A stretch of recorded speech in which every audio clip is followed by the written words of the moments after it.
هاي العجينة بعد ما انتهينا. السلام عليكم ورحمة الله وبركاته. أخوي محمد، هذا السكر 800 غرام راح نطحنه، هسه ما مطحون راح أطحن إن شاء الله، لكن بس حتى أشوفك الوزن. أخوي محمد، هاي 155 غرام خميرة راح نطحنها همين. راح أوقف هذا الفيديو وأصور لك فيديو ثاني للعجن وباقي المواد. السلام عليكم ورحمة الله وبركاته. السلام عليكم ورحمة الله وبركاته. أستاذنا محمد، هاي الخلطة 800 غرام سكر مطحون و150 غرام خميرة، راح نخلطها ونخلي عليها المواد. طبعا هاي الخميرة جوا إذا بينت، راح نخلطها ونخلي عليها المواد.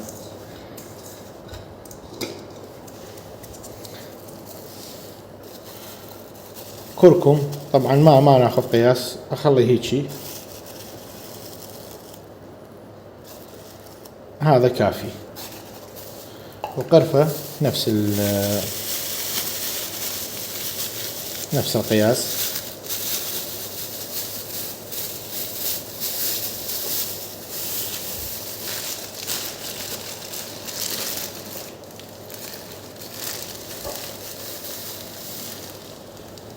هاي قرفة.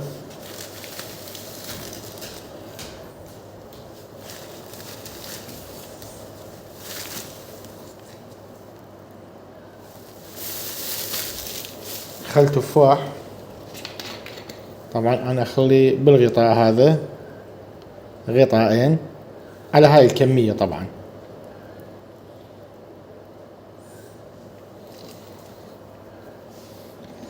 خليت نسبة من السكر حتى اذا صارت عندنا العجينة سائلة شوية نخلي عليها سكر بعد.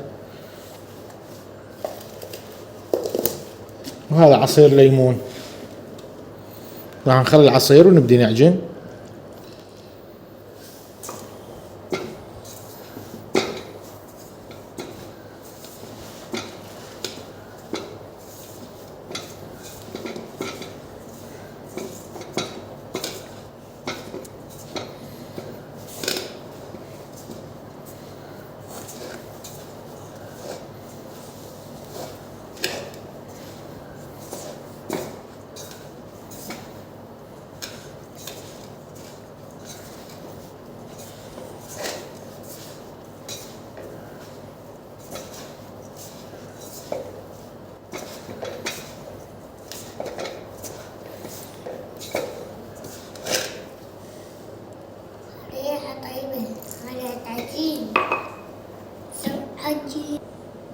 طبعا لحد الآن ما ضفت أي مواد،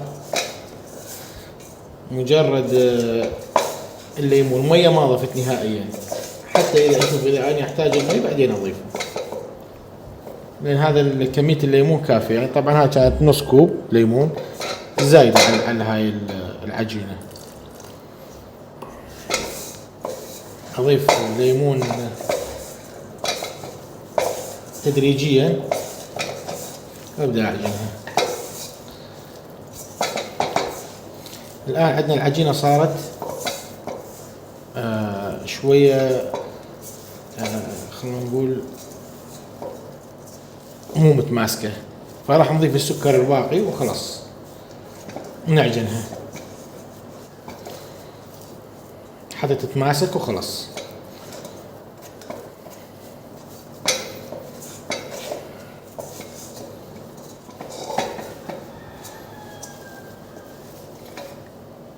راح اوقف الفيديو. طبعا هسه العجينة طرية جدا، راح نضيف لها السكر. ما راح اضيف الكمية كلها حتى اشوف شو يصير معي بعدين.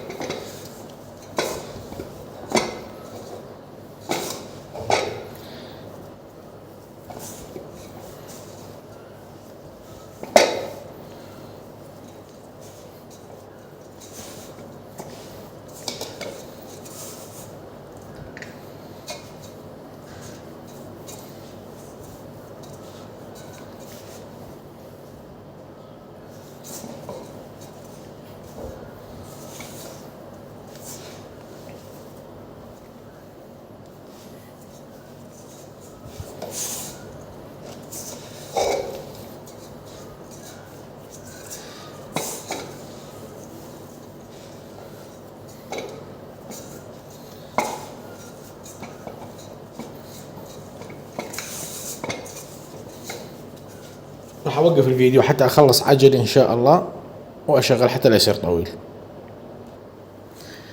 هاي العجينة بعد ما انتهينا.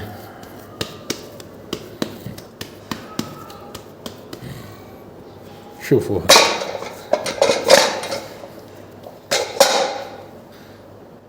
هاي اخوي محمد، والسلام عليكم ورحمة الله وبركاته. السلام عليكم ورحمة الله وبركاته. اخوي محمد، هذا الاقبال على العجينة اللي سويناها، رأيك؟ السلام عليكم ورحمة الله وبركاته. وهاي العجينة خليناها قبل 5 دقائق، بدأ النحل يقبل عليها. نشوف، بدأ النحل يقبل عليها، وراح اصورها باكر ان شاء الله ونشوف اقبال النحل عليها قوي او مو قوي. هاي هسه خليتها، هسه بعد ما سويتها خليتها. السلام عليكم ورحمة الله وبركاته. طبعا اعتقد الخميرة شوية كانت زايدة، المفروض 800 غرام، ما اخلي اكثر من 110 غرام، فاحنا كملناها وان شاء الله نشوف اذا بيها ضرر. همين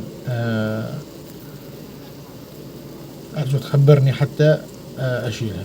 السلام عليكم ورحمة الله. اخوي محمد، هذا الاقبال على العجينة اللي سويناها. شوف،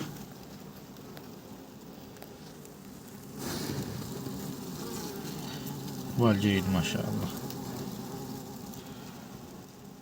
السلام عليكم ورحمة الله وبركاته.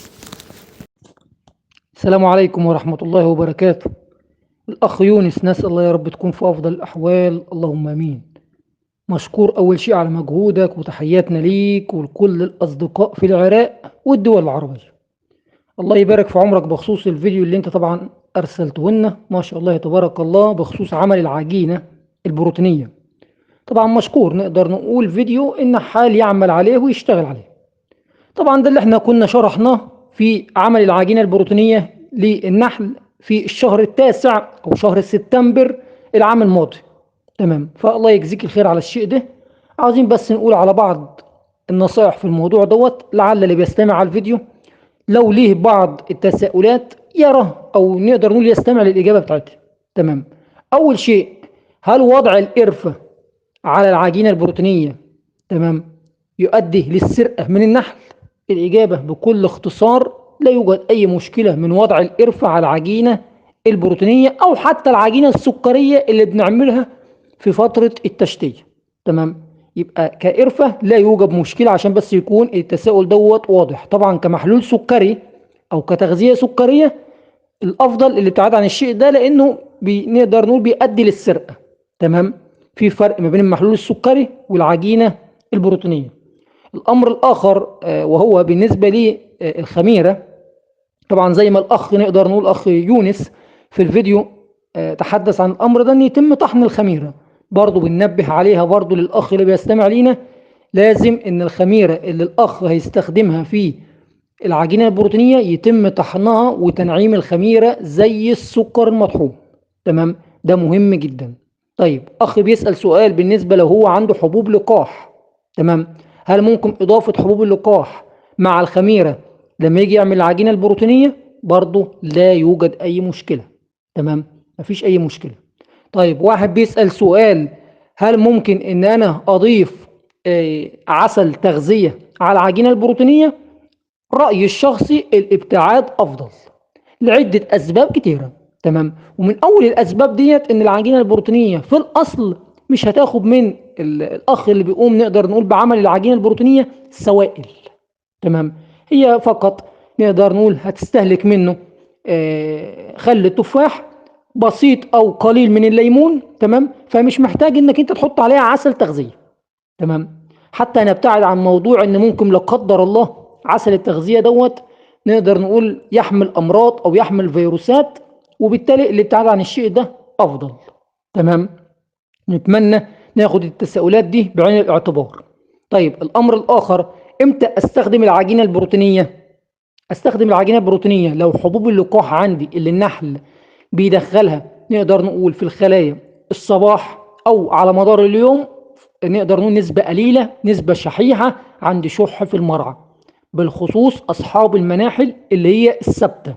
في الحالة ديت لا، في الحالة ديت نعمل عجينة بروتينية. هل أكررها؟ نعم، كررها. طالما لسه المرعى عندك ما اشتغلش أو ما فيش حبوب لقاح عندك في المرعى، هتكرر نقدر نقول العجينة مرة 2 3 لا يوجد مشكلة. تمام. أول ما يكون المرء عندك ممتاز والنحل يجيب كميات من حبوب اللقاح، من ثم تتوقف، أو الأخ أو الأخت اللي بيستمع لنا يتوقف عن تقديم العجينة. تمام. طيب سؤال بيطرح نفسه برضه، أقدم تغذية سكرية مع العجينة؟ بكل اختصار نعم، أقدم تغذية سكرية مع العجينة. قدم كميات بسيطة، كميات قليلة. كل قد إيه؟ كل 3 أيام. تمام. هل ممكن إن أنا أحط العجينة البروتينية في موسم عسل؟ الإجابة باختصار الابتعاد عن الشيء ده أفضل. أبتعد أفضل، لأن النحل ممكن ياخد منها بعض من العصارة السكرية أو المواد السكرية وتختلط مع الرحيق. فالأفضل إن أنا أحطها خارج الموسم، أحطها نقدر نقول مع الشح. ليها هدف، ليها هدف. تمام. طيب في تساؤلات أخرى؟ نعم في تساؤلات كتير، بس أنا بحاول أرد على الأسئلة الشائعة. تمام. العجينة البروتينية أحطها فوق البراويز، ولا أحطها زي ما الأخ يونس وضعها جنب آخر برواز؟ تمام. والله حبيت تحطها فوق البراويز حطها. تمام. حبيت تحطها زي الأخ يونس ما وضعها جنب آخر برواز لا يوجد مشكلة، مع التنبيه لأمر بسيط جدا. لو تم وضعها جنب آخر برواز يفضل أن يتم وضعها في كيس نايلون، أو يتم وضعها في طبق من الفلين صغير، أو يتم وضعها نقدر نقول أهم شيء ما تكونش ملاصقة، ما تكونش ملاصقة لأرضية الخلية، منعا ان هي نقدر نقول تكون بيئة خصبة لعسة الشمعة. تمام. طيب اخ بيستمع لي يقول لي انا عندي اعواد بلدية، اقول له عند الجبح البلدي من الخلف عند اخر بنية هتحط العجينة البروتينية في طبق صغير من اللي هو حق الفلين، او اللي نقدر نقول بيسموه في الخليج الطبق الصغير حق الفول. حق علبة الفول بتحط فيه العجينة البروتينية وتحطها عند اخر بنية من الخلف. تمام.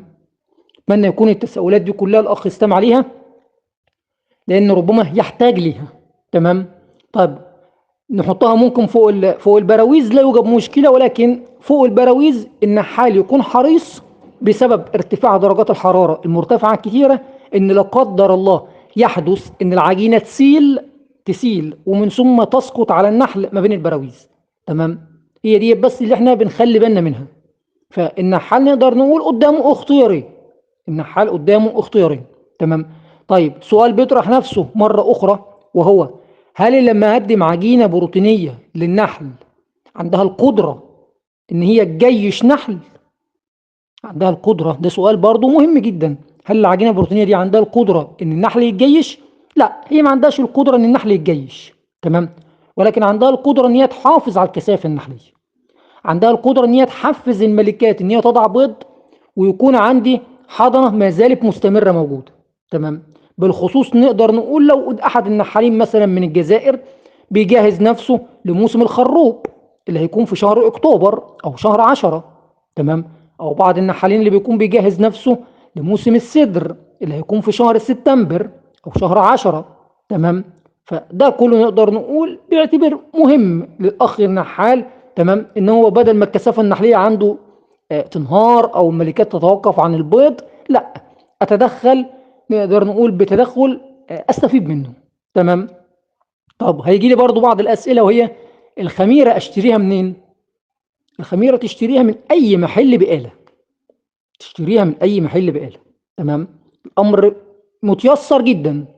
تمام. هيأتي سؤال آخر، وهو بالنسبة للخميرة إزاي أقتلها؟ تمام. أسخنها؟ تمام. ده بيتم طرحه. أضعها في المبرد؟ الإجابة بكل اختصار زي ما قام الأخ يونس في الفيديو، أنت نفس الشيء هتعمل. ما عليك إنك أنت فقط هتقوم بطحن الخميرة، ومن ثم تخلط الخميرة على السكر المطحون وتضيف بقية المواد، سواء قليل من الكركم أو قليل من القرفة مع الليمون مع خل التفاح. تمام. هي مباشرة بيتم قتل الخميرة أول ما بيتم اختلاطها مع السكر. تمام. أنا بس بحاول إن أنا أرد على تساؤلات هيتم طرحها من اللي بيستمع للفيديو. تمام. طبعا الله يجزي الخير الأخ يونس أو أي أخ عنده نقدر نقول حاجة يستفيد منها النحال في الوطن العربي، تواصل معايا، تواصل معايا على الواتساب، أنا هشكرك. تمام، طالما المعلومة نقدر نقول مؤكدة موثوق منها هننشرها. تمام، ده اللي احنا بنتكلم عليه. طبعا ربما يكون يعني ما شاء الله الأخ يونس تبارك الله ما شاء الله، نقدر نقول هو شاهد الفيديو ومن ثم قام بتنفيذ النصائح أو بتنفيذ التعليمات. تمام، زي ما احنا بالظبط أشرنا في الفيديو، ومن ثم عمل نقدر نقول فيديو للعجينة البروتينية. تمام، فكذلك احنا ما عندناش أي مشكلة، أخ بيعمل مكافحة للفروة لو حب يصور الشيء ده ويتواصل معانا ننشره للأصدقاء يكون مشكور، مشكور على الشيء ده. تمام، أي حاجة في مهنة تربية النحل. تمام، الله يجزيكم الخير جميعا. لو فيه أي استفسار أو أي تساؤل تمام حوالين الفيديو دوت أو حوالين الموضوع دوت، نتمنى يتم طرحه وإن شاء الله يتم الرد على الأخ صاحب السؤال أو أخ صاحب الاستفسار. أمر بسيط أو أمر نقدر نقول أخير قبل إنهاء الفيديو، وهو هل إن أنا ممكن أستغنى عن الكركم وأضيف قرفة بس، أو أضيف قرفة فقط وأستغنى عن القرفة؟ تمام، لا يوجد مشكلة. بالمناسبة سواء الكركم أو القرفة الكمية اللي بيتم إضافتها كمية قليلة بالجرام، بالجرامات. يعني أنت ممكن لو هتعمل في حدود 7 كيلو أو 10 كيلو من العجينة البروتينية، تمام، أنت ممكن تضيف في حدود 30-40 جرام فقط. 30-40 جرام من الكركم، 30 جرام أو 40 جرام من القرفة فقط. تمام، هي نقدر نقول مادة بتخلي النحل ينجذب على العجينة، إنما استفادة النحل نفسه من المادة البروتينية اللي هي الخميرة. أو لو أنت طبعا عندك حبوب لقاح بالتالي هيستفيد من المادة البروتينية اللي هي حبوب اللقاح. هي دي استفادة النحل. تمام، بس يفضل إن طبعا النحال يضع لا إما المادتين، لا إما قرفة وكركم، لا إما مادة واحدة. تمام، يضعها. تمام، إنما إن هو ما يضعش حاجة خالص، يعني أنا ما بحبذهاش الشيء ده. تمام، أتمنى يكون الصورة واصلة لكم، ومشكور الأخ يونس والأصدقاء في العراق أو الدول العربية كلها اللي بيحاول يساهم معانا بأي معلومة الأصدقاء يستفيدوا منها. مشكورين، شكرا جزيلا.